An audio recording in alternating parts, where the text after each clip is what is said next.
Welcome back to All Things Lord of the Rings with your host Alex, also known as Solanus Dracone. Heads up folks, as times are tough and I'm desperately seeking a new job, things might get a little sporadic on the channel here. I'll do my best to keep up my schedule, but bear with me while I try to find employment and get income happening again. Thank you for your patience. When last we left off, Beleg and Turin, BFFs from Menegroth, parted ways, with Beleg going off to fight in Dimbar and then vanishing, and with Turin and his boys mugging a group of dwarves, killing one, and then living in their house with them. A true recipe for success. So things actually were pretty chill at the House of Ransom, with Turin and Mim forming a pretty decent friendship.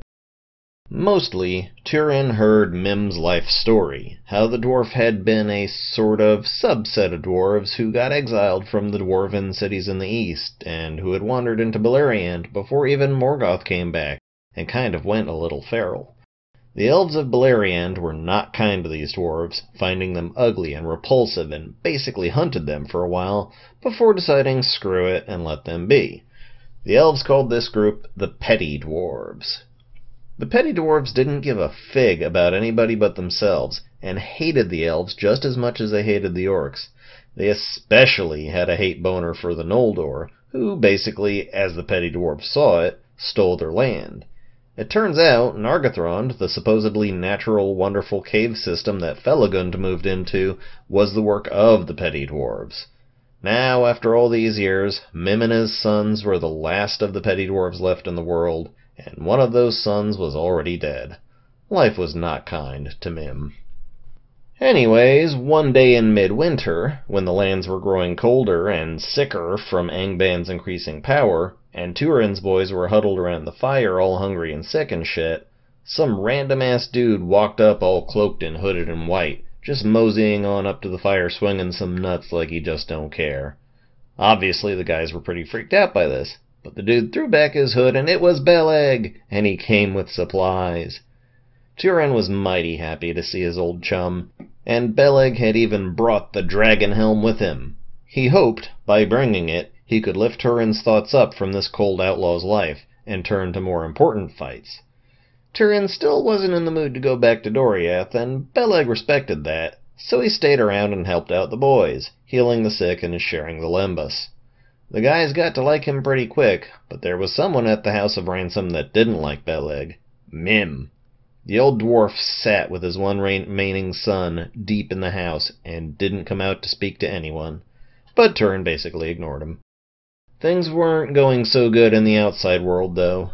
Morgoth, having tended to the business of subjugating the land, turned his thoughts to Doriath, and the threat to his will that lay there, Melian. Melian was a Maiha herself, remember, and she hadn't spent as much of her finite energy on all that domination and subjugation and shit that Morgoth had, so she was well able to foil his reaching thoughts. This displeased Morgoth, and so it was time for him to begin tackling that issue. The armies of the Dark One overtook Dimbar and all of the northern lands of Doriath which lay outside the girdle, but the orcs didn't really like to go in the direction where Amon-Rûd was, because they felt eyes on them, eyes of terror. Turin had decided that he was done letting the orcs run amok, so he put back on the dragon helm and started to raise some Cain with Beleg.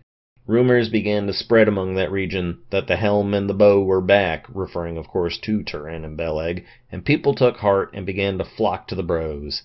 The area came to be known as the Land of Bow and Helm, and Turin gave himself a new name, Gorthal, the Dreadhelm. He had decided that it was time to get back in the good fight. The rumors spread far and wide, to Menegroth and Nargothrond, to Gondolin, and of course to Angband.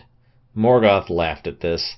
The dragon helm was the clue, and he knew that it was Turin, son of Hurin, he was dealing with.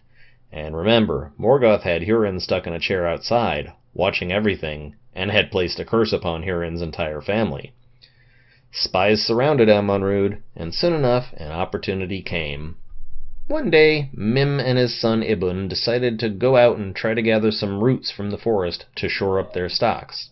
The orcs trounced on the dwarves, and Mim, being a coward through and through, promised to lead them to his home and his riches, and yada yada natural defense mechanism kicks in. But he demanded one thing of the orcs, that Gorthal should not be slain. The orcs were all, yeah, well, sure, totally, don't kill Turin, and Mim believed them, the silly little thing. And so, Baran Danwed was betrayed, and the orcs raided it by night, slaying the fuck out of whoever they came across, except for Turin, who was netted and led away. Now, you'd think that's where we're going to end it, but I'm going to give you guys just a little more, because you deserve it. Beleg had survived the attack, barely, and when the dust had cleared, Mim came out to have a look-see. He found Beleg and, with all that hate, grabbed up Anglakel from beneath some dude's dead body. But Beleg was obviously faster than that, injured as he was, and he snatched the blade back and made a swing at Mim, who turned tail and ran like the little bitch he was. Beleg yelled after him, "The vengeance of the House of Hador will find you yet," and then he turned his attention to tending his wounds. And that is where I'm going to cut it. We'll pick up back next week, hopefully, to continue the tale of the children of Hurin.